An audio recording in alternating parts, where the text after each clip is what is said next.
Here we go. Okay, so I think so you can see my cursor here. All right. First, I'd like to thank the chairman for the introduction. It's a great pleasure for the first visit, and I have been a friend with Professor Yuan for many years.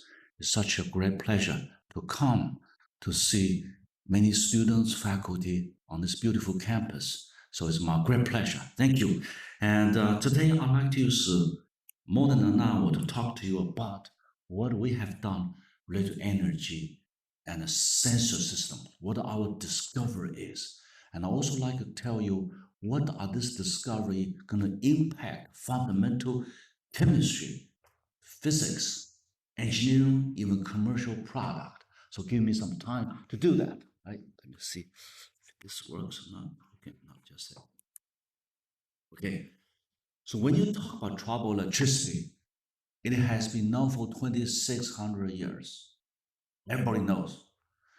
Triboelectricity and tribology has made three major impacts to human history, civilization. Number one, we make how to make a fire, how to make a cook, right? Cook meat tastes better than raw meat. Number two, transportation. This rolling transportation was discovered. They found have less friction compared to sliding friction. Number three, more importantly, through study of triboelectricity, people find electrons, charges. So this is the beginning of the power we are benefited from today. So you can see a phenomenon we know for a long time. We have utilized. Then you probably say, what's new here? I can tell lots of new we do not understand. Even to chemistry, I'll tell you because this is a department of chemistry or biochemistry. All right, so give me a little time. Now, if you talk about electricity, so many outstanding scientists, Danish scientist Ørsted, and he, 1820, he was studying the relationship between current and the magnetic field, and he found this Ørsted's law. Later on, MP make it mathematical expression. So this is set the fourth equation for the Maxwell equation as the beginning. A few years later, Faraday found electromagnetic induction. 3 years later, Lenz make it a mathematical expression for the Maxwell's electromagnetic induction. So those two form the third and the fourth equation for the Maxwell equations. Okay, we know Maxwell equations, but it's not only one person made contribution to this. There's a few key faculty in over 100 years ago that made an outstanding contribution. Two of them I would like to mention. This nice form was not the form Maxwell put in the first place. It was made possible by Heaviside, this scientist, in 1885. By that time, Maxwell already died for 6 years. Okay, and later on introduced discipline vector by Lamour, such as many other scientists too. Experimentally, it was first proved this was correct by Hertz. Okay, so this is a brief history show the important milestones made in people realize the relationship between electricity and magnetism. We are beneficial from them now. Okay, so then I talk about this one. You say triboelectric has been around so long time. What's the update started? Even 300, 600 BC, people realized triboelectricity, ancient Greek time. Later on, they ranking the materials which have more positive charge or less charge 2 centuries, 3 centuries ago. Until recent centuries, they start electrostatic charges, build a machine for that. The mechanisms related to the triboelectricity only been reviewed in the last 20, 30 years, not very long ago. So we knew the phenomena, but the understanding is still under study. Okay, so without going to the detail of this one, the reason I introduced one is our discovery is indispensable from triboelectricity. So let's say what you do. If you look at the challenge we face now, the whole thing faced humankind in the future is energy. Okay, we rely on the coals and oil-based, gas-based, etc. All this is called fossil energy. Then you can see how much fossil energy do we use per year. Let me tell you. If you can see in the last 20 years, the amount of fossil energy utilized increases exponentially.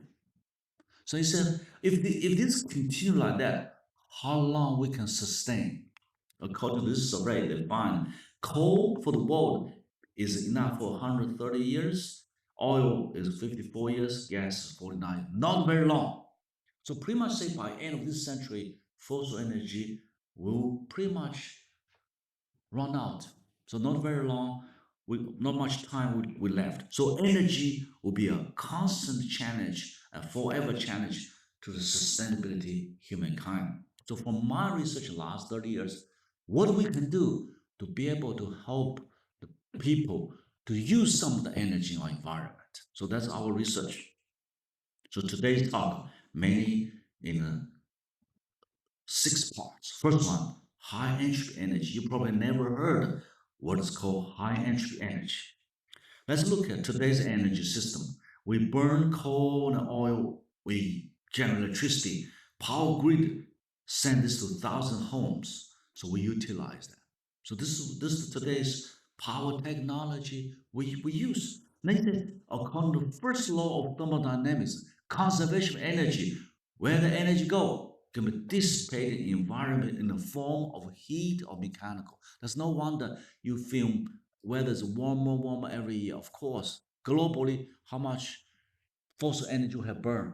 Okay, so but today's society is not only for house use, it's called distributed electronics, sensor network, artificial intelligence. So this is from fossil energy concentrated goes this distributed energy, some kind of disordered, even wireless. So we call this the energy for to meet this by the distributed energy we have around us is called high entropy energy.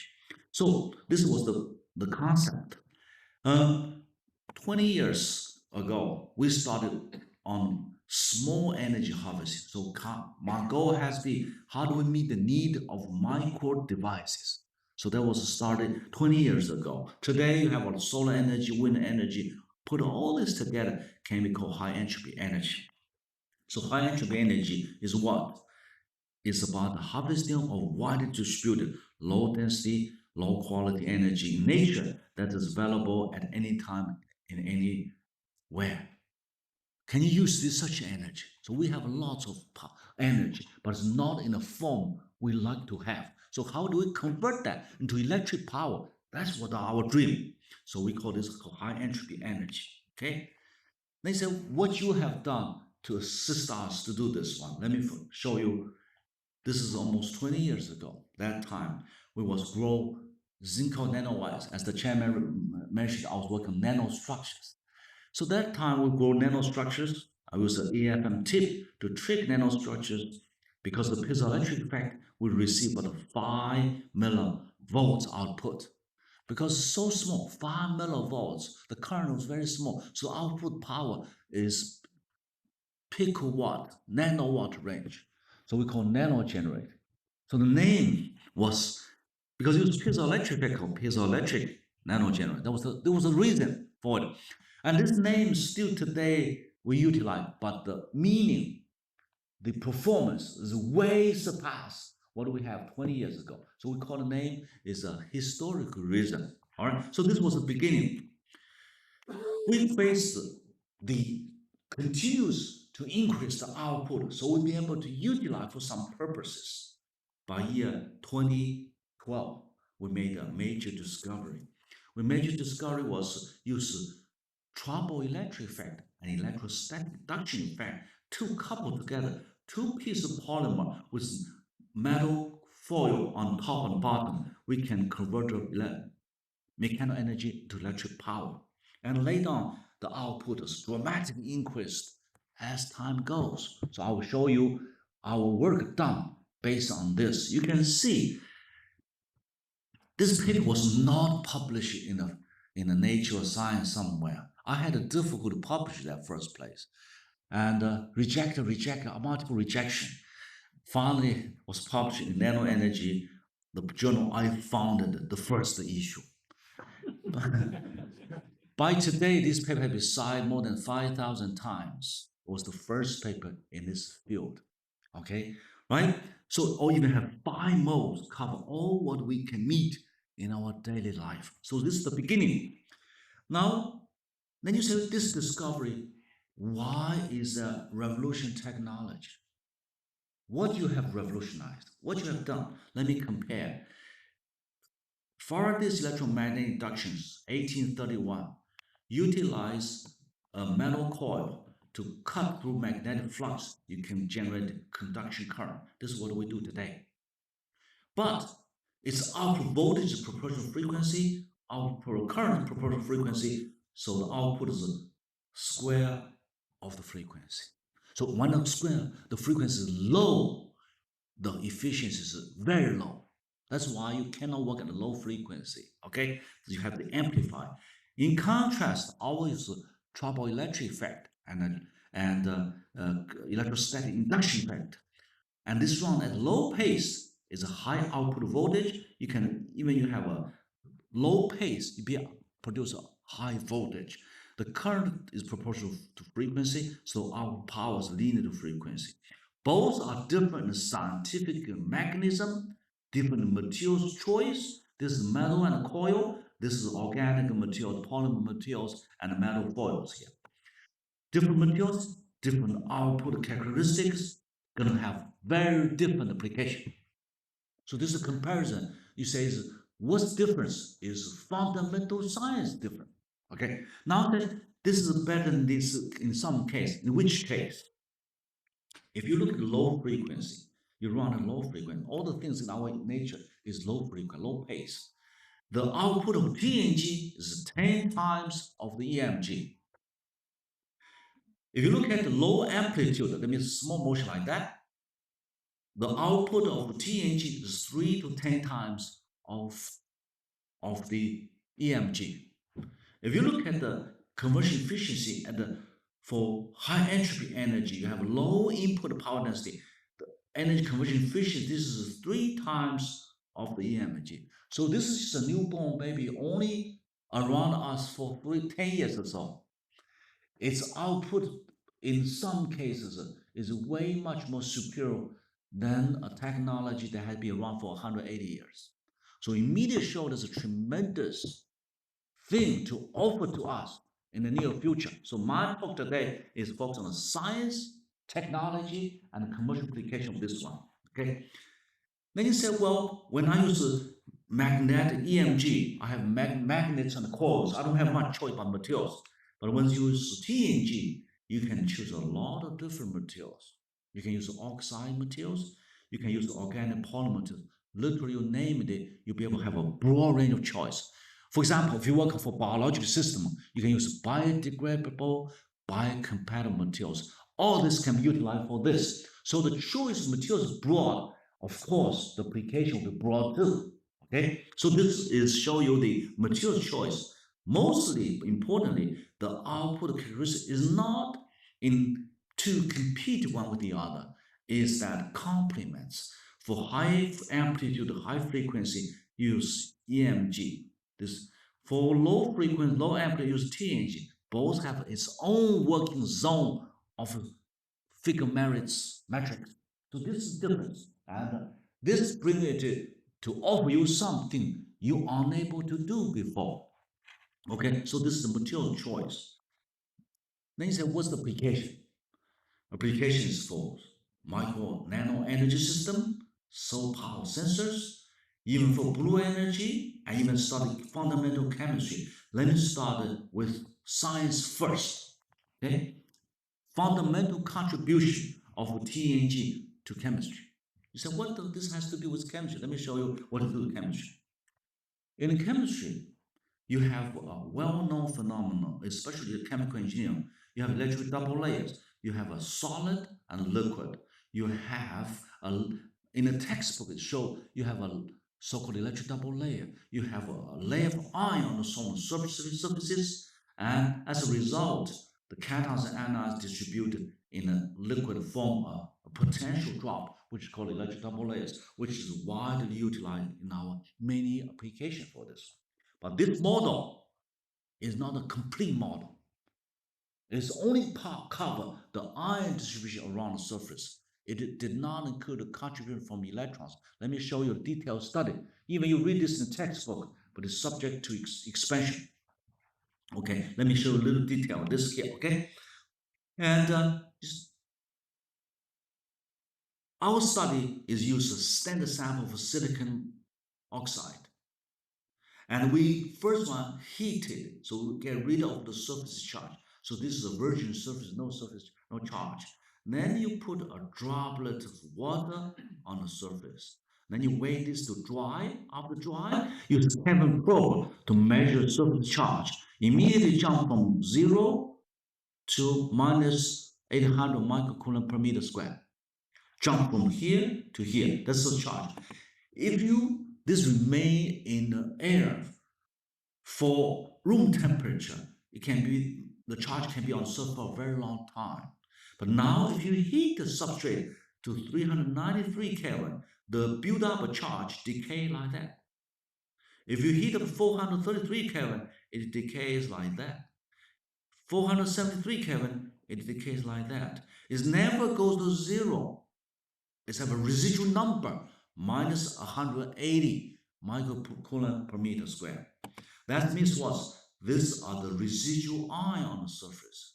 These are the electrons you have eliminated. You say, how come you apply temperature thermiotic emission, get rid of those electrons? Okay, so at the virgin surface, you put the droplet, the charge density jump over here. After dry, you heat up, you have residual ion. This is this amount.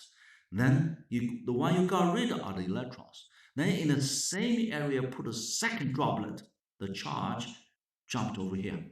Then you wait dry and heat again. This is more residual ions.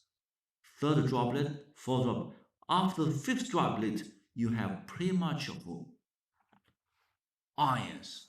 You have very little electrons.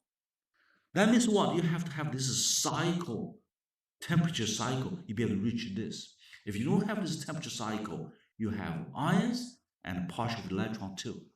So therefore, the surface dynamics depends ions and electrons. That means in many cases, we see the experimental phenomenon we're unable to easily explain because the dynamics of electrons at the surface is different from ions. So this measurement shows that. Okay, is this a universal phenomenon? So we studied it: magnesium oxide, silicon nitride, titanium oxide, and aluminum nitride. Pretty many materials studied. You find different materials, of course, have different ion and electron. In the first droplet of water with it, different ion and electrons. You can figure out that this chemical absorption or physical absorption depends the material's choice. And this means it's material dependent. Material dependent. Without going to detail, shows that truly you have both ion and electron presence at the surface due to liquid solid concentrification. Okay, so this study leads us to have some important understanding about the role of water. Then you say, well, if the water contact the surface, right? You have a water drop on the surface. That's what you do, okay? Nothing special. Then you say the surface have electron. You wonder where the electron come from.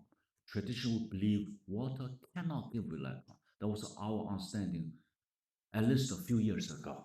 But now let me show something different.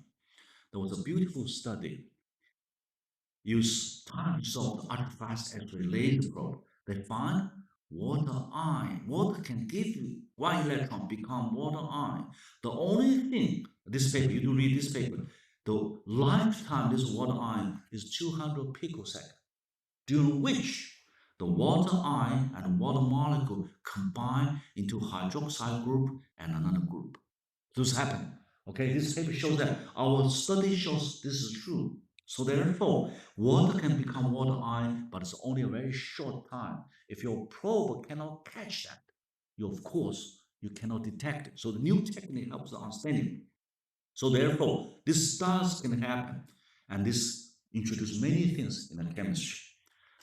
So after we study this for some time, we have proposed a two-step for formation of electric double layer. If you have virgin solid surface, you put a drop of liquid on surface. You have both electron transfer and ion absorption. And for silicon surface, the inter-electron distance is 16 nanometers. Inter-ion distance is 30 nanometers. You can measure this quantitatively.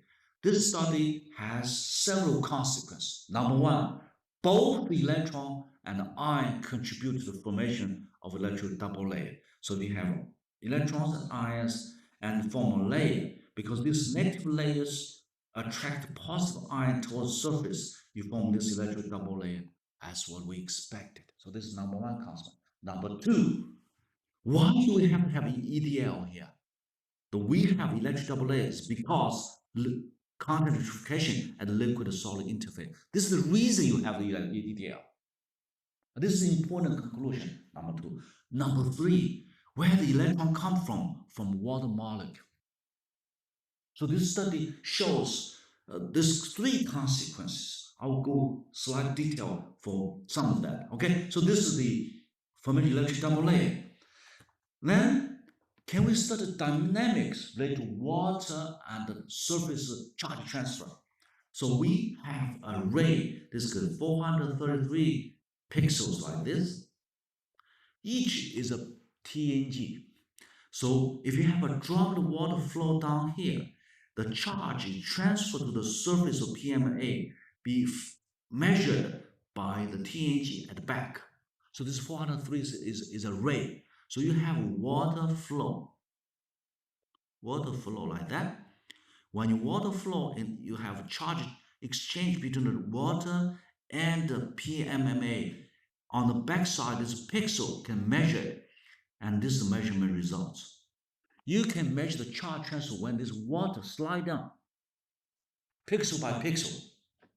You can quantify it, and this is a probe. TNG is a probe for studying liquid and solid interface. I believe you can study a lot from here because you can have different functions grouped on the surface. This is a technique. It's a technique can allow you to probe that. Okay, so this is just the beginning of use TNG to study liquid and solid interface. This is and most recently, our group member do this one. They have a not a pixel electrode, but it's a stripe electrode. They put a drop of liquid on this, and when this slide down here, they measure the charge transfer between the liquid and each pixel here, and then they plot. They got this, and they found this profile is different from different liquid to another one. So they proposed this triboelectric spectroscopy, and this is what we found. We measured about 50 different chemical species. We can do that. And we just published the first paper. Then you say, why is this? What we can utilize for identify chemical species remain to be studied. So this is just as hard as can be. Right? So a lot more work to be done, but I want to point to you. Here's a new area. You should look at that. So we call that triboelectric spectroscopy. Okay, now why you believe there's electron exchange? Have you measured that? We measured this 10 years ago. By that time, our understanding was not there. If you have a U-tube, when you do experiment, you put an electrode here, an electrode here. If you rotate this U-tube back and forth like that, so liquid level changes back and forth. If you calculate the ratio between the liquid and the electrode surface ratio, because the charge transfer between the liquid and the glass wall, the induction charge on the electrode will change from time to time. So the charge will flow back and forth between two electrodes. You say, how much change you have? Let me show you this. This is a U-tube. You put a liquid just wobbling like that, like a rocking chair. And you can see the electron flow through the two electrodes back and forth, being able to light up so many lights. This means each rocking action have millions of electron flow through that. And we first time report this one was 2014. That time we have a TNT ray like this. See, we have a TNT ray. You put a shower head on top. You get a light flash. We report that. At that time we did not understand the very deep. Now, here.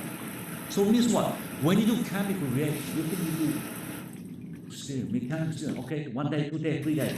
Besides mechanical mixing, you have electron exchange between the rotor and the liquid. You can assist chemical reaction. Mechanics class, I will talk about that next one. Okay, so you can see this is something the data show you. All what I told you are based on data measurements. Okay, it's not just a speculation, something model. Okay, this is all right. Now come to if you have electron exchange between the solid material and water droplet, can this electron stimulate chemical reaction? So in other words, water is not only just a solvent, it participated in a chemical reaction. The participation is only 200 picosecond. You did not measure before they recover self. Let me show you this principle. Okay, so this is we have a FEP polymer, and we put it in a beaker. This beaker is have this matte orange solution here. This beaker have no FEP particle. This have FEP particle. Then I'll show you what happened. After you apply an ultrasonic wave, you see the bubbles come. The one with the FEP degraded the pollution. This is a very good beginning of catalysis. Let me tell you what happened. So FEP does not have a catalysis effect. Do we know that? We know that, right? It must be some precious metal, something like that. But if an FEP particle comes with water molecule, the water molecule can transfer electron to FEP particle. After the transfer, it becomes water ion, and this water ion combine with water molecule to become these two groups. And one of the groups is a radical. It dissociates the organic pollution. Okay, so this is the first step, and this happens only within 200 picosecond, very short. Now, why do you apply ultrasonic wave? Is you have two effects. Number one, you create oxygen bubbles inside. Second one, you can kick back this electron from FEP back to the solution because sonic wave is a phonon excitation. You excite that with sounds, and this electron can leave the surface and recombine with oxygen species dissolved in the liquid. So oxygen species combine with electron, become negative charge oxygen species. And this species combine with this group form recovered water molecule, another radical. See, this is take one molecule and this recovers one molecule, form a cycle. And this radical can become the radical dissociated pollution. You form a full cycle. This is what happens in here. We call this process called contact electrocatalysis. So you have electrocatalysis, have photocatalysis. This is a different one. This is a different one. The first paper was reported 2 years ago. We will have a review recently in Chemical Society Review, published this one. So this is just the beginning. I'll just briefly tell you about what's happening. Many papers around the globe are publishing this one now. Okay, we can produce hydrogen peroxide for dissociated pollutions in nature. This is because we can use PTFE, FEP, even silicon dioxide, whatever material utilized. Same process occurs in nature. We can produce hydrogen peroxide. That one helps us to degrade. So no wonder if you have floating water, will not pollute it in one way or other. So they drink water from the tap here. You can drink. You say why? Usually we think, oh, this is the filtering of the sand. Filter the sand will not kill the bacteria there. It's this chemical process that kill the the bacteria in the water so you can drink. So this is nature of us, this kind of process, and I believe it can be beneficial for humankind, for us to study. Okay, I'll just give you a brief introduction. You can read those two papers. They give you a detail of the mechanism for that. Right? Okay.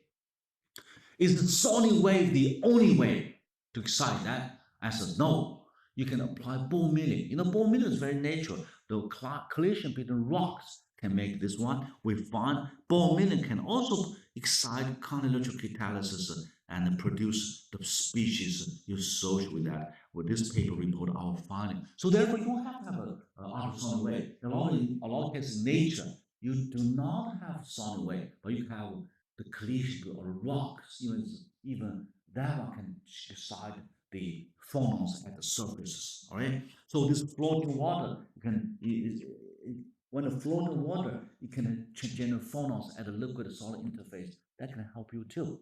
Right. So this is a new catalytic process called quantum electrocatalysis here. This is the first one I show you the impact of TNG discovery to fundamental chemistry very briefly. Second one, the contribute TNG to fundamental physics.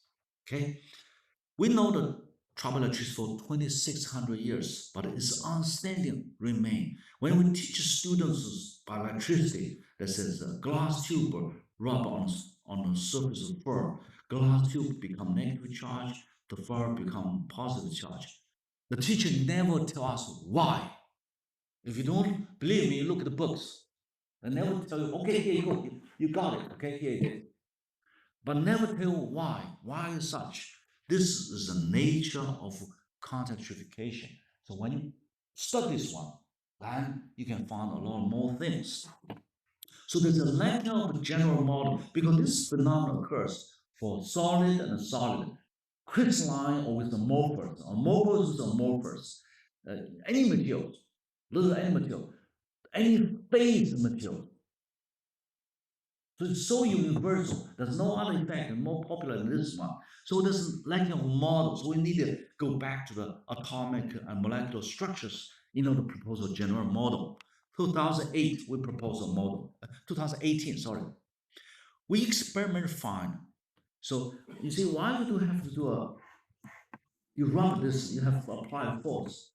Why? In some of the area, the distance between the atom on surface with the atom on this table is so short, shorter than what?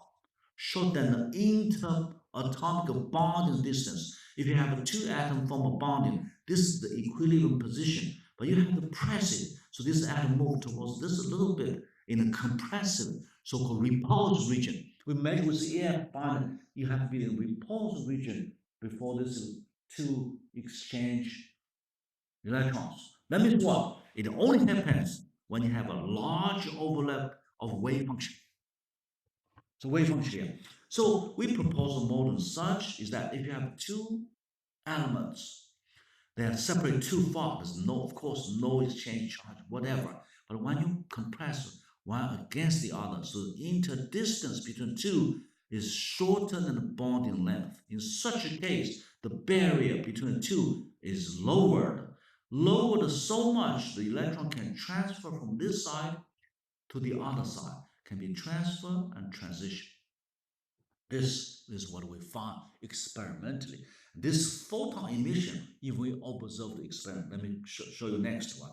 So if you see this one, if this charge remain here, you separate the two. This have negative charge and this have positive charge. But due to temperature effect, this fluctuation, this electron gradually emitted, and this can gradually gain, reach new equilibrium. So that's what happens here. So do you have evidence to support this model? Yes. Let me show this transition here. So how do we do that? We have an FEP film, we have a quartz crystal. We put in a vacuum, we make the contact electrification. In this study, you have to be very careful because there's an air discharge. You want to get rid of air discharge. The air discharge gives you an emission spectrum is broad. But now, if you have FEP film and quartz, you can have atomic spectrum. This atomic spectrum, the line width is 1 nanometer, very thin. You can correspond well with this atomic orbital. And all the study, without go to the details, Let me show what it is. If you have two materials contact with the other one, then in a molecular level, the electron can transfer to atomic level. It can transfer down more, give you photon emission. Or it can transfer the neighborhood atom transition down. That's like this, give you photon emission. Both have been observed experimentally for that. So this shows that there's a possibility you have this cross atom, cross materials, electron transfer and transition give you. We even found experimentally this have a spin selection. So if you go to atomic level, you have to have a spin selection. Of course, that's you have to be obey the Pauli exclusive principle in this case as well. So this is all thing reported in this paper here. Okay, so do support our model. The more you study, the more find we don't know. Let me show you one. Everybody is familiar with semiconductor. You are familiar with the p-n junction. Photovoltaic is a p-n junction. So if you have a n-type and a p-type. From a p-n junction, you shining photon that you get the direct current DC out. That's the photovoltaic effect. Okay, here do different. You have a p-type semiconductor and n-type on top. You sliding back and forth. That means what? This is a p semiconductor, this is an n-type semiconductor. You just do this. This is the speed going forward, backward. This is the current measured between the electrode here and electrode here. You have a DC output. So this is not photon excitation, but due to sliding motion. This effect called Triboelectric effect is due to contact between two materials, two semiconductor materials, p-type and n-type. Let me tell you the reason for that. The reason you sliding back and forth, you slide back and forth, you have to break the bonding at the interface. You break bond, you have to apply force. Okay, but you see when it's slide down here, in a new region here, must form bonding. They call dynamic bonding, short time, but not that short. Okay, you see it, they're short. From the bonding here, when the two daily bond form a bond, you release bonding energy. The bonding energy is sufficient to excite electron hole pairs at the N and the P interface. The built-in electric field separate that. So I have an animation showing that. This is you have an N type and the P will slide back and forth. If you have two Daniel bond, you form bond, emit energy quantum, which is called bonding energy, which excite electron hole pairs, and the built-in electric field is separated too. The hole goes one way, the electron goes the other way. You form a DC output. Similar like a photovoltaic effect. Only thing is that is the photon excite electron hole pair. Here is the bonding energy released excite electron hole pair. So this is called Triboelectric effect. Was first proposed. We proposed this in 2019, obviously the next year, and this is a recent review on this phenomenon being studied. So you can see if you have P and N type, you have little sliding, you can have detect DC signal. And this could be used for future MEMS devices, other devices, think about it. So, and other things to be explored. So I'm just introduce you, when you start counter-electrification, a lot of new things found. We did not realize this before, okay? Now, we have TENG with general power, as I showed at the very beginning. Can you quantify that? Can you mathematically formulate that? So that's when many years ago when Ørsted found that the relation between the current and magnetic field. Now, can you quantify that? Okay, so that's what we try to do. Okay, if you do this one for the magnetic field being cut by a metal rod, the theory for this is well established. There's nothing new you can do. Already done many years ago. Okay, this is called conduction current. There's two types of current: conduction current. As you can see, this is electromagnetic induction. Faraday's law. This is the Ørsted-Ampere's Maxwell's law. Okay, and this one, you see, this is a conduction current. This is the displacement current. When Maxwell worked on this together, he found that if you don't have this term, all these four equations does not obey the conservation of charges. So must have this term. That's when you study physics, that's how they teach you, introduce the displacement current for you. All right. So what is displacement current? Called Maxwell, he said, well, displacement current is nothing, it's not an electric current due to moving charges. It's not because charge moving, but a time varying electric field plus a medium contribution part. Time variation electric field and medium polarization term. That's it. So this is called displacement current. Our TNG works is because displacement current. That's why the output voltage is high. Okay. This works is called conduction current to give you this term. Now let's see. My goal is, can we utilize this to quantify, to quantitatively calculate the output power we have? When I work on this, I find I cannot. You know why? This full equation was derived by assume all the medias are at rest, at the stationary. Nothing move. Nothing move. But our case must involve what? The medium and the medium boundary are moving. But this thing was not include those four equations. They said, well, can we modify that to do this calculation? The answer is you cannot easily do that because it's a dynamic process. So let me show you the conditions under which those four were derived. Those conditions are rarely mentioned in textbook.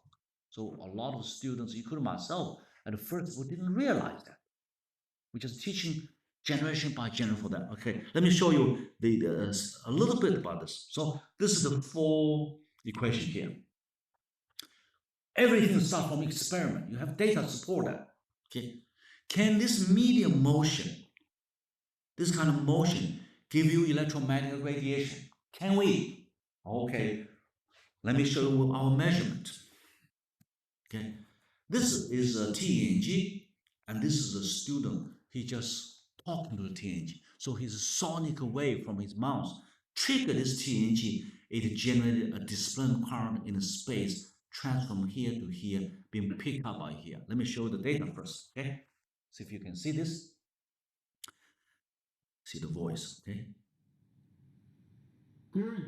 You probably cannot hear that. Green. He said green. Okay. When he said green, right, his voice is just triggered the TNG. So this TNG right oscillating at the frequency of sonic wave. Green. And then the displacement current generate transfer right here to here and control green light or red light. So this is just sonic wave. That means the medium motion give you electromagnetic radiation. Okay. The second one is use a hand tapping. This is use a hand tapping this thing like that. Okay, the displacement current move from here to here. You can see being generated. Use the hand. This is low frequency, so the medium motion can generate electromagnetic wave. However, those are never calculated by the original equation because those four equations derived by assuming no medium motion. So let me show step by step. Okay, let me skip this. If you look at the four equations here, if you have a closed surface, this means that flux through this closed surface is the total charge inside. That's what this means. Okay. The magnetic flux through a closed surface is zero. That means no magnetic monopole. What this is the magnetic flux through an open surface. Its changing rate is the electromotive force around this edge. That's what it is. Okay, it's called circulation. Isolation. If this is an open surface, and then this is the differentiation of this magnetic flux. If you do one more step, this is differentiation applied to the field, differentiation applied to the integral unit. You have these two components, to the field and to the surface. Now to make this simplified, they assume the integral surface does not change, so we can drop this term. Then it becomes this term over here. On the left hand side is a line integral. This is a circulation to a surface integral. This is a Stokes law mathematically. There's nothing new here. So if these two functions, function here and here, this holds for any loop. These two functions must be equal. So this is the third equation in the Maxwell equation. So all the equations derived assume this is surface does not change. Its boundary does not change. Its distribution does not change. That's where the assumption is. Then we forgot about this assumption in the textbook. We just read. Okay. So now, if you have this term, the expansion velocity of this surface will matter. Okay, how much matters? I will not go to detailed mathematics. I'll just show you this is going to be matters. So velocity dependent term. Now that's this term. If you change it, if you have a rotor like this, okay. Now if you talk to the power people who are working with power people, they convert the mechanical energy electricity, use the rotors here. Everything has the rotation, moving object, they must have this term. If you know this term, there's no output power whatsoever. If you talk about communications people, they say we don't care about how you generate electric power. If you have an oscillating current, I can generate electromagnetic radiation. So communication people is worried about this, assume no medium motion. Power people must have medium motion in order to have power generation. So those have two different assumptions. Therefore, they are unable to quantify the electromagnetic radiation in the vicinity of a power plant. They cannot quantify that because there's two assumptions here. Okay, now how do we do it? So we need to consider the body, this medium rotation here, as I stated in previous PPT. Without going to detailed mathematics, let me show you what we found. If you work on the medium motion in the equation, you have this term. This come in. This the rotor is rotating. Okay, you come here. But in the classical physics, they assume this is the full equation. In order to consider moving charge, they say you have to put the Lorentz force. But in fact, this law should cover Lorentz force. So if you put these two together, this is automatic Lorentz force in the equation here. The only thing this does not appear as beautiful as what you expected. The reason because in engineering was nothing is beautiful because we have to work, we have to make work. That's what it is. But mathematics want to make it beautiful. You can forget about this term. Okay, this one let's assume for universal thing. Okay, so this is the one. My goal is that can we utilize this to quantify our data?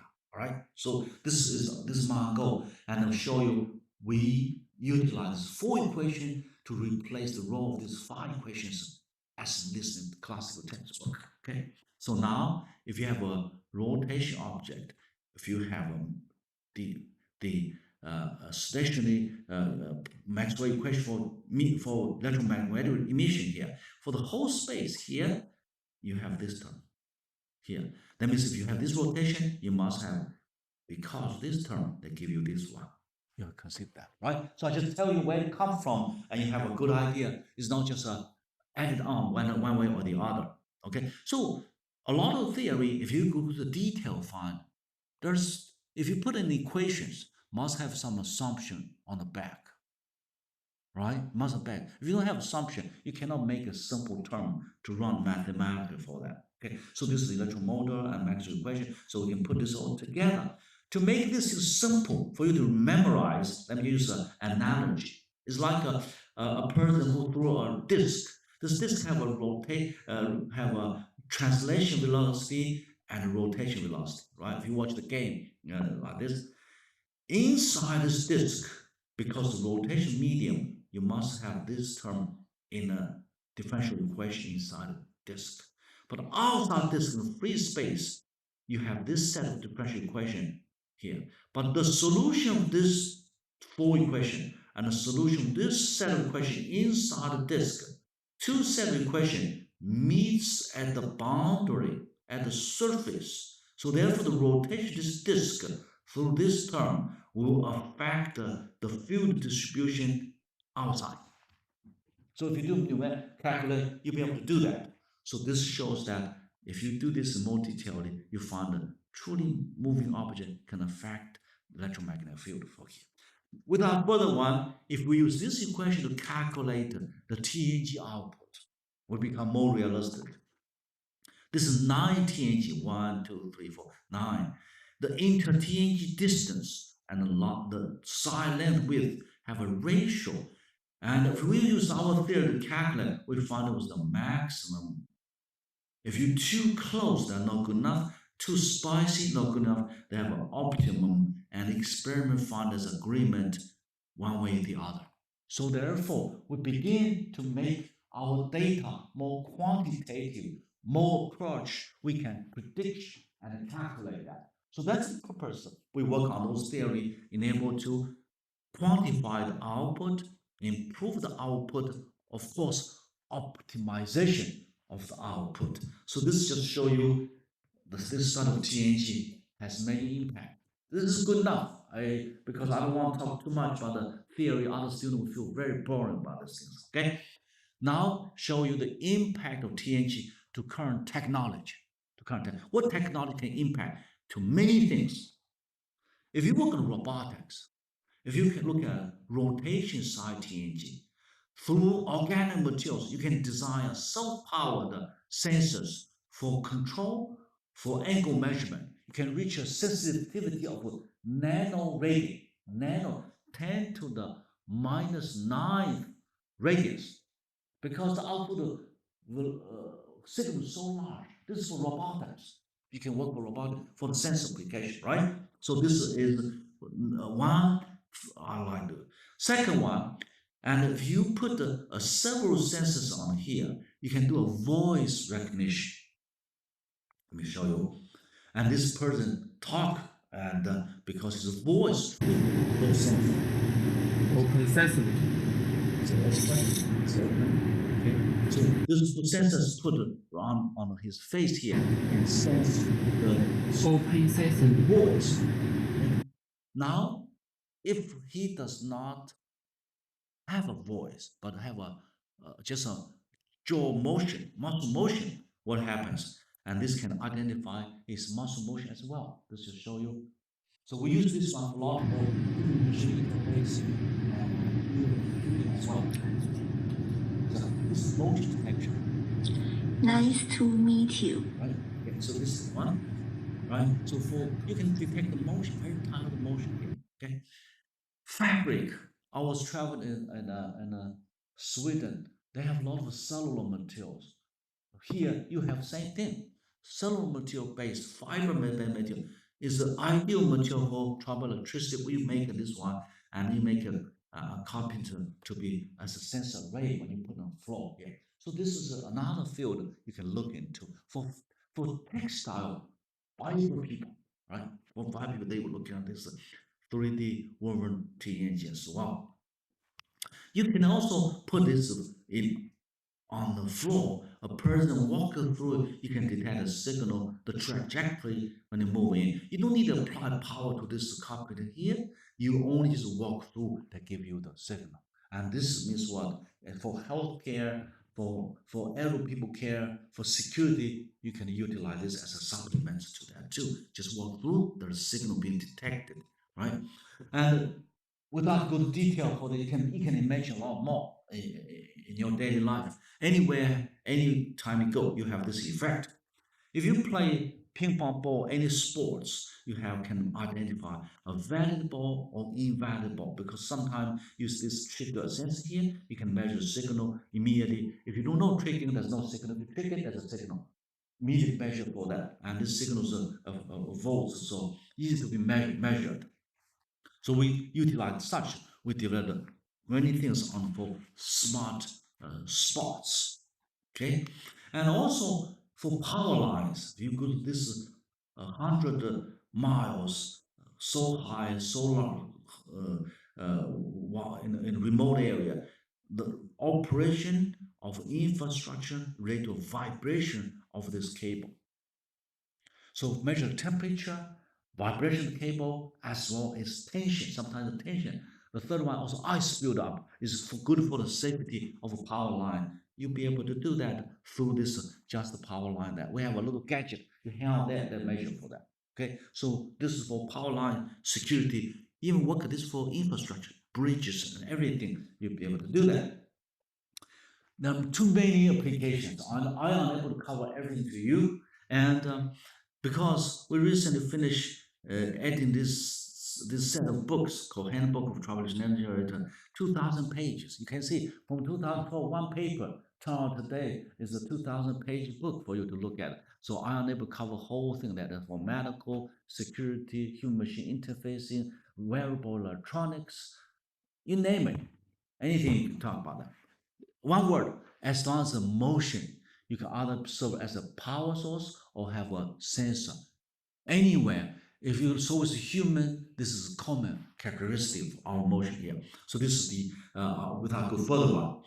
This is how good you can do. People will say, okay, can you make it how good is the one? If you work on this 3D integration, this is not only just surface technique, 3D integration through the rational design, you can have an instantaneous output power density reach megawatt per square meter range, very large, at a very pulse. So you'll be able to do that. And this shows how good you can do the power density. The efficiency you can do very well too. The efficiency even 10 years ago, which 50%, 50% or larger efficiency. That's we'll be able to achieve that through many of our study. This is conversion efficiency. You can see that this is conversion efficiency. Depends on the design you have, and this is sort of one of our indication for efficiency over many years. Okay. Now is industry product.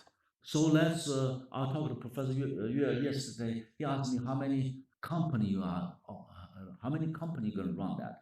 Some larger company like in Korea, like Samsung, and also in the U.S., several national labs like Pacific Northwest National Labs, renewable energy, as well other labs are doing this towards the true application. Let me give you examples of something we have done. Okay, we have incubated about 10 small companies ourselves.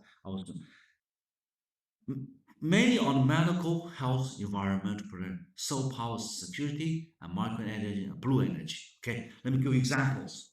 Pacemaker.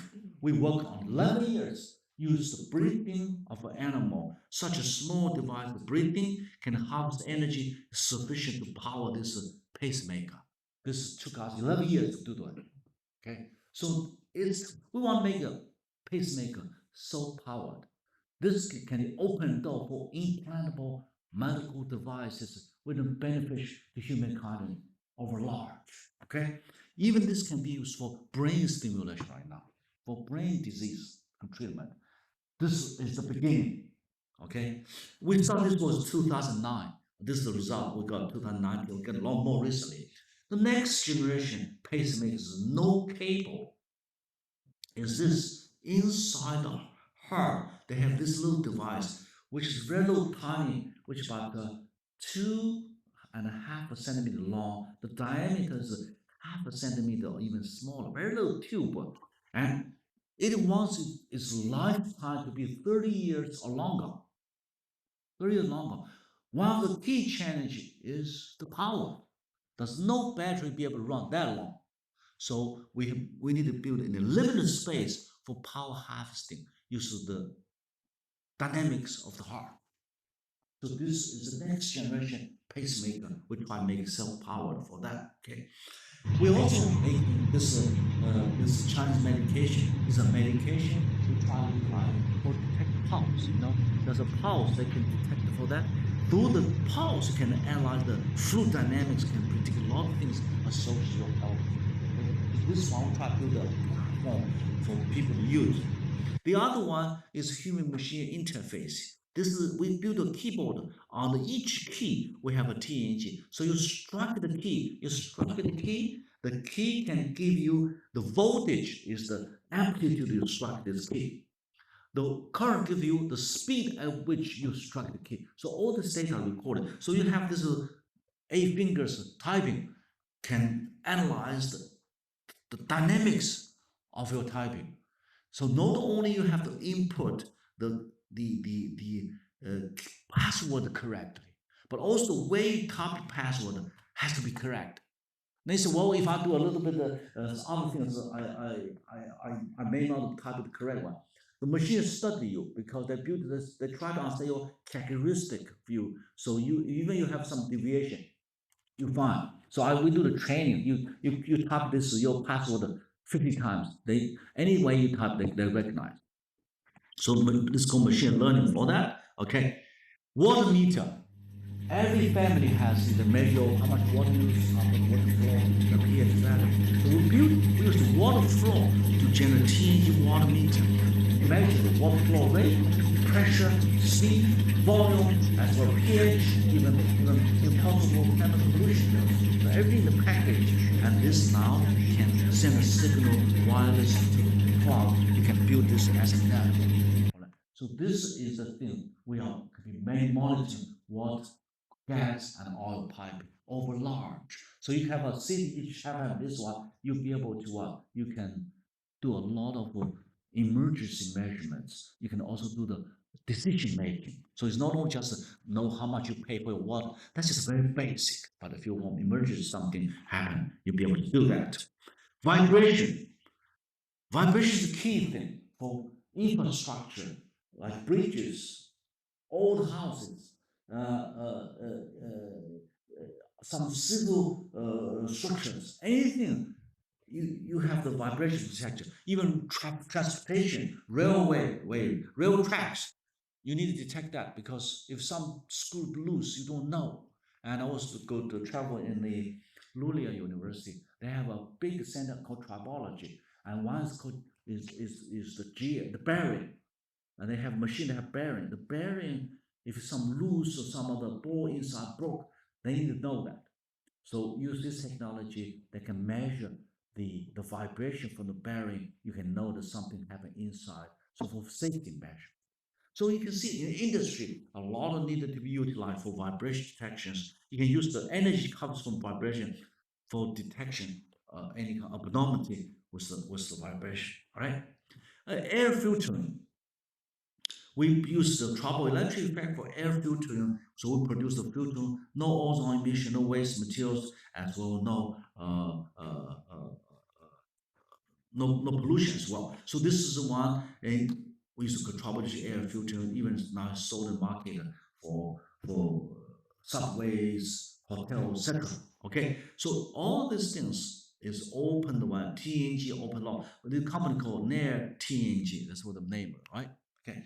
For medical to recover patients, all that's why you need to be tested in a hospital for patient recovery for that. So anything you can name it as a motion related for that. Okay, and also we have the build the self power shoes. If you put the shoes here, you're walking, then pop energy harvest do a GPS positioning as well as tracking purposes. So the TNG data shoes would be manufactured for that. So those ones are the examples. Another example is turbulence monitoring. If you run an aircraft, you have a lot of turbulence. This is the cross-section of an aircraft wing. And when you do that, you find that turbulence occurs. But how do they know, study the turbulence occurs? They use very old-fashioned way to measure, which is such. Let me show you.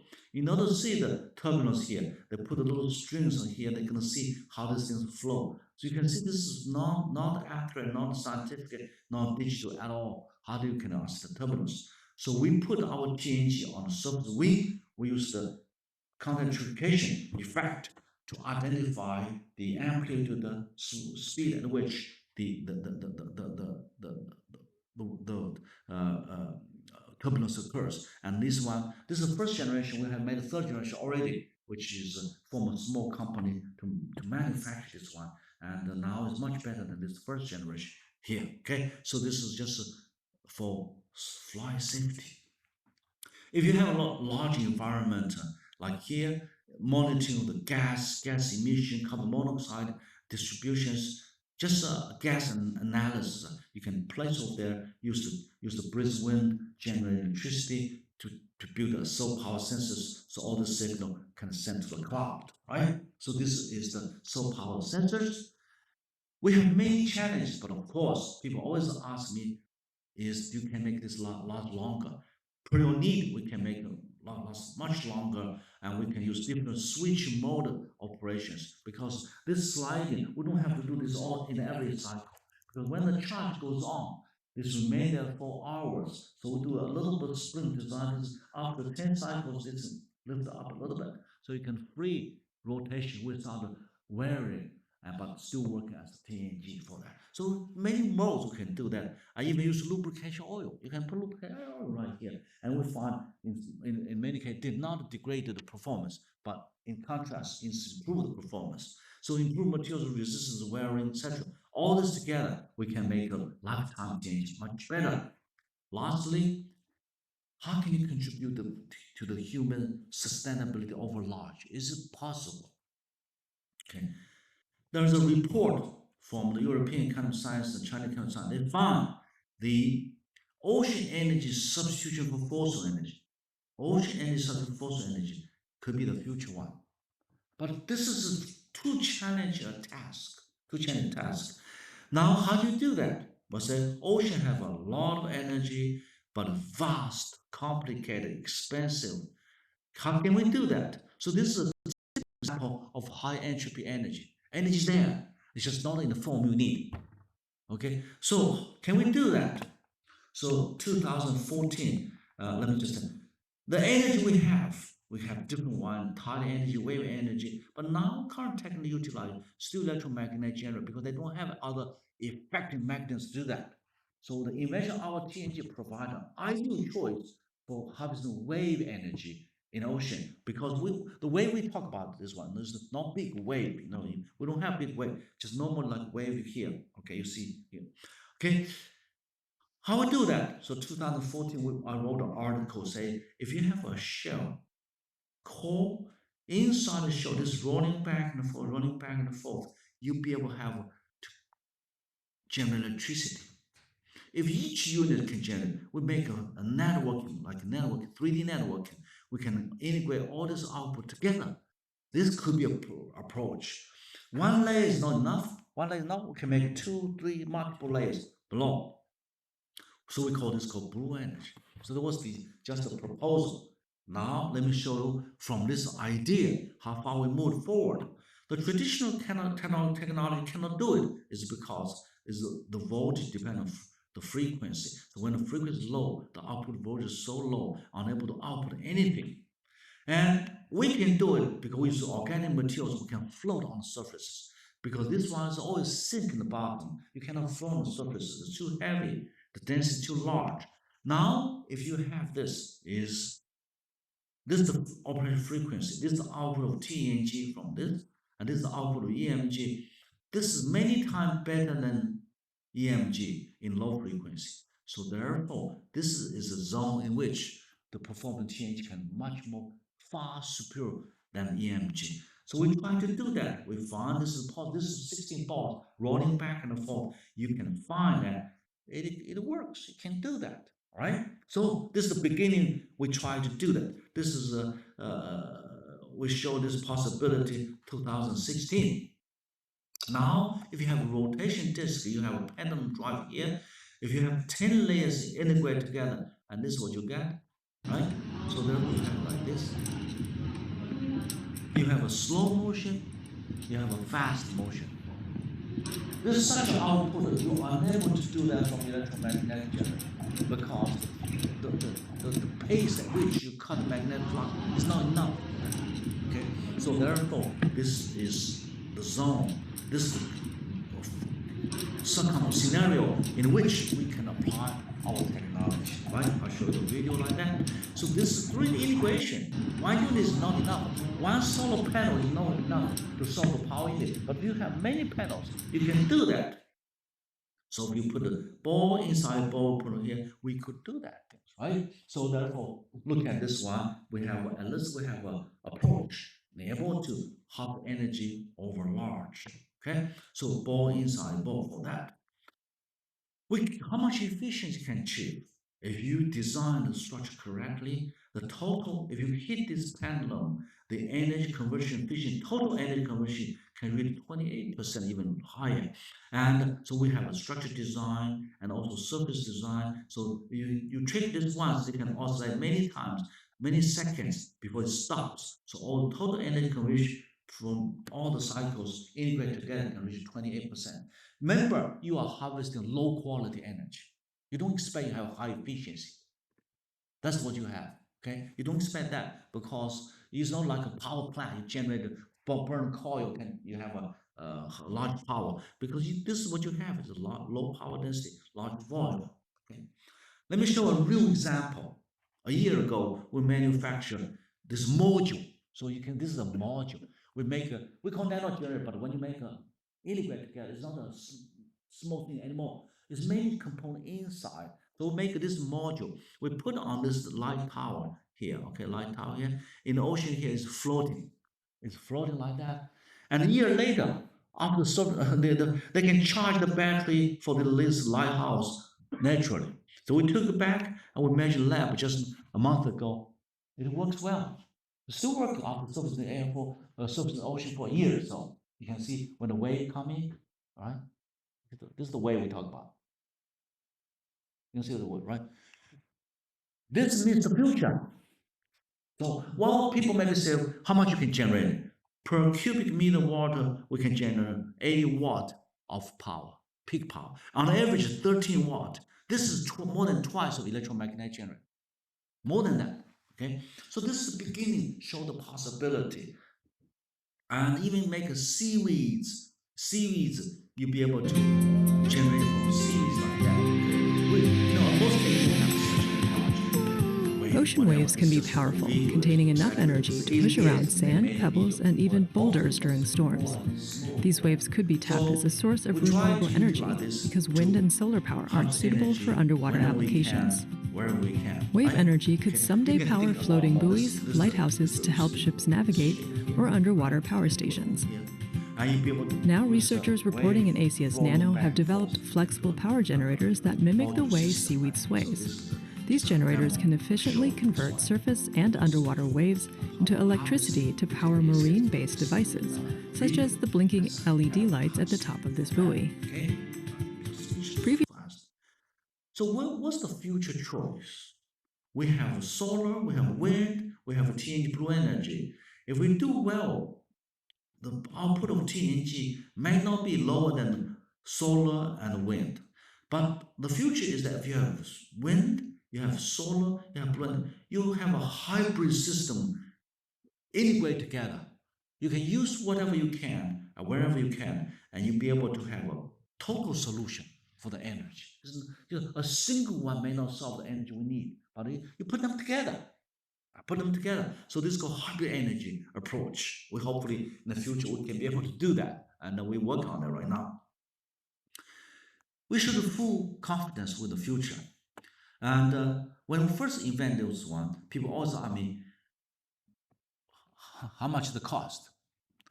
So we did the cost evaluation 2007. We found compared to solar and nuclear, if you optimize, it's on low end. When I was a graduate student, 1983, 84, I had to calculate.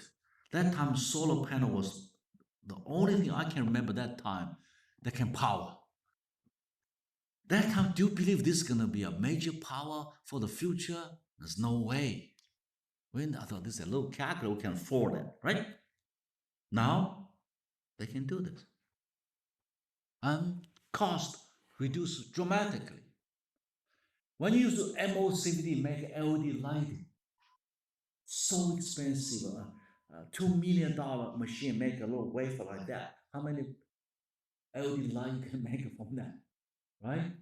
That time you hardly imagine we can use this today. This LED display panel, you can utilize that. Many years ago, you think this is impossible, too expensive.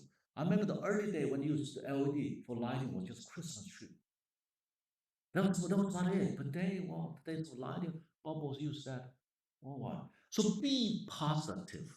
be looking forward. You never realize the potential of a field as time goes by. People will find a way to reduce the cost, to improve the performance. That's integration. If you ask me now, I need a lot of resources to do that. I bet this is from here to here. There's so much things put in that, right? So a lot of effort in that. Okay. So in the world, there's now 16,000 scientists in 83 countries regions who are engaged in research and cell power systems and positronics. Every year, a few thousand papers being published worldwide. So this show broad impact. I traveled this time, 5 years ago, I traveled in North Europe. Nobody was doing TENG. There was nobody. This time, also Uppsala University, there's a couple of groups doing that. They recently published a paper on that in Science magazine. And also, with the Middle Sweden University have 5 faculty working on that. They want to talk to me about teaching student courses and have a local conference. I went to Luleå University on the tribology that time. 4 groups work on it too. Then I will go to KTH and other. Our founders of faculty work on that too. So you can see this time we have a symposium in the European MRs and Strasbourg at the France. We have, for the first time, we have a symposium on nanogenerators. 150 people in that symposium, not the abstract. I was very encouraged by what I saw. So 5 years ago, nobody know what this is, what we can offer. So I'm come here today. I hope can inspire some people, can possibly plant some seeds here that something can offer from this technology. The future you may not realize now, but do look into this one. Okay, do look into this one. So note, as the chairman introduced, no wonder that they have an evaluation about the things for that. This is just regard. Okay. Summary. Today I talk about the TENG from the beginning, high energy, broad. The invention of TENG set up brand new technology which can bring potentially some great impact. So I talk about its impact of chemistry. You know, chemistry talk about the charge transfer between liquid and solid, also counter-electric catalysis, as also the use of liquid and solid interface for power generation and sensing, which we were unable to do before. We'll also talk about study the quantification in solid and solid, a model for that, as well as potential bring the idea, how can you quantify the output, bring the study on the expansion Maxwell equation for that, right? So all these things, we did not think about it before, but once we have new experiment data, you try to understand it, try to quantify it. Furthermore, if you talk about technology, if you can work small power sensors, motionless sensors, you have a broad application. If you can make a large blue energy possible to reach the theoretical the expectation, there's a lot of things to offer. We can imagine for the future. So I think this is a big area. This is a huge area, have a broad impact to almost all the discipline in engineering and related to, especially today you talk about artificial intelligence, these Internet of Things. If you have no big data, you have nothing. Nothing. So you have to be so. The census is a fundamental one. If you have no big data, all this just talking. All right. So finally, I also bring the potential application for industry. Well, that's just a few mind case. You can think a lot more than what I think because my knowledge is limited. Only limited what I can think. You can think more for that. So I think this opens a brand new chapter for many people over large. So this is a summary of my talk, and because I talk fast, if you want to look at some of this review articles, you can look at this one. This is solid with solid, liquid and solid, TENG overall, and also Triboelectric effect and counter-electric catalysis effect. So all these things, you can look at the papers for that. I even have a couple of videos on YouTube for that. So this is the YouTube on the Maxwell equations, YouTube for the counter-electrification, all this one, you'll be able to get that, to watch it, give you a more detailed explanation in different languages. So, okay, right. With that, I like to cut short. I thank you very much for giving me this opportunity to come to this beautiful camp for the first time, and also to meet some of the students and faculty, and I look forward for more discussion with you and possibly collaboration as well. Thank you very much.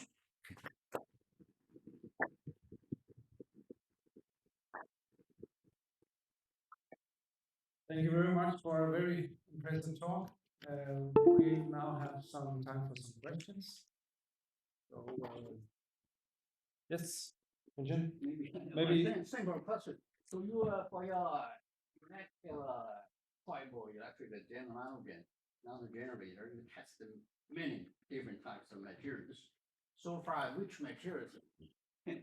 Good question. Better performance. Which are the best one? Okay, we find the one use PTFE, FEP are the best. Those are two polymers give the highest charge density, but there could be other ones to be discovered. That's we just use whatever's commercially available to some sort of functionalization. That's what we found so far, but it could be other one to come, and we have not explore the possibility of for materials. As you can see, surface area, surface charge density, permittivity, and robustness. All this is related to materials. So which one is best? All these four factors matters. So I think among these ones, a lot of chemistry and materials to be studied. But in connection to this question, because also the stability of the material is important, because you have to same time give high charge efficiency, So but at the same time must be stable. Yeah. So that's the stable and robustness is the one. So we always measure the robustness stability as the top of the first measurements. Okay, if you run this for millions cycles, for example, like when we made the shoes, we designed the shoes for 3 years each. For 3 years, if you walk 10,000 steps a day, that should be work fine. We did all this test and run as well, and so you have to find a material that meets your need. There's no longer just sort of charge density, but you have to work all this factor, especially the last one. Or we can test on a glass. Glass, absolutely, absolutely.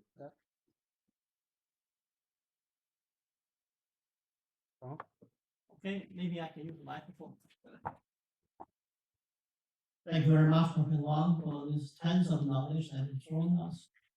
But regarding your photovoltaic effect on materials, I'm very curious that you say that the driving force or the energy input for generating electricity is the bonding energy.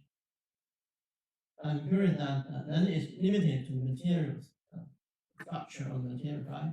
But at the same time, I think that when you do this motion, the first thing is it generates a lot of heat. Why is not the heat is the energy input instead of the bonding energy then? And efficiency-wise, how do you quantify the energy input as a starting point for us to know the efficiency? So your first question is the heat, right? Okay, just a second. Yes. Why the bonding energy is heat? Is this what you mean? Yeah. Okay. In this case, this moving speed is rather slow. The reason because in order to study this effect, we control the thermal effect to minimum. Then once you start fast, heat comes. Number one. Number two, triboelectric effect come in. So in order to understand the triboelectric effect carefully, so you start very slow, so you can understand the effect one by one. Okay. So when you come to application, if you run different speed, you have to look at several effect counts for that. Okay. So if I present a base effect, I don't want to make the story too complicated, right? But when you have try to do engineering application, you could. So this, I think, answer your question in a simple way because I want to explain this effect in a simple term. But in reality, it's not that simple. It's not that simple. Okay. So for TNG, people always try to think the heat. If you run this, heat is the problem. Okay. You run fast, heat is the problem. But there's several modes, as I've said at the very beginning. Just a second. the mode are. You can see this is the contact separation mode. That mode is like this. Okay, second mode is the sliding. Okay, the third one is just a single electrode, the distance but a single electrode, no count. And so those three have much more robust than this one. So you can do a two-model coupling. Okay. A two-model coupling. So per your need, we can design that. We don't have to do this all the time. When you talk about troubleshooting, people always think about this, but you don't have to. Yeah. Thanks. So 5 modes, even rotation mode. You Oh. want the microphone? I can shout. Okay. Thank you. Yeah, thank you for the very nice talk. And one question interested in the implanted device, especially the pacemaker. It's kind of impressive that you are going to downsize the value, the volume quite much. Mm. And then my question is, regarding the device, actually, nanogenerator is only, let's say, the sensing part and also the power generating part. Also, but you need some other like the power management unit, and also you need a power storage system. Yeah. So the whole device will be, in my mind, will be quite large. Yeah. There are several parts. Number one, energy harvesting, energy storage. Of course, when before the storage, you have to be a power management circuit. Number three is the electronics for control the pacemaker. That part we cannot do. There are people who do that part. We only work on one part, the energy harvesting, energy management, and the storage, so they can use it as a package for that. So this is it's just like if you work on Medtronic, there's a big company. There's many people working on the things. We are unable to do everything ourselves, but we knew there's so many components there. If we do our part correctly, meet the need, the other part I have people to do it.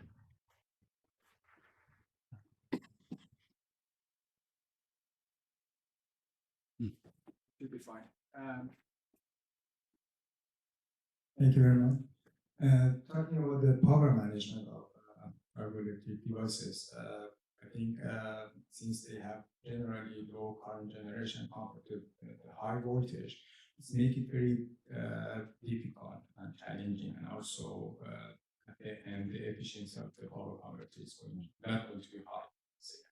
So we try to manage it in one work, also publishing on energy. But generally, based on my experience and the group that we work of energy, it's not easy. So, do you have any suggestion here, any recommendation that generally how these low currents, what should be the technique to manage it better? We have done a lot of work on power management because that's one of the two groups in the institute doing that, and we can reach just power management part and include the storage part. We can achieve totally 85% efficiency. So if you generate like a 200 volts, we don't need 200 volts. We need to lower down 3 volts, but need the current increase. So our current approach does preserve quite a bit of efficiency for that. So we do have group work on that. It's not only just general high voltage. You don't need a high voltage for many cases. You need to low down so we can meet it. And we have group work on that because many devices need the power management.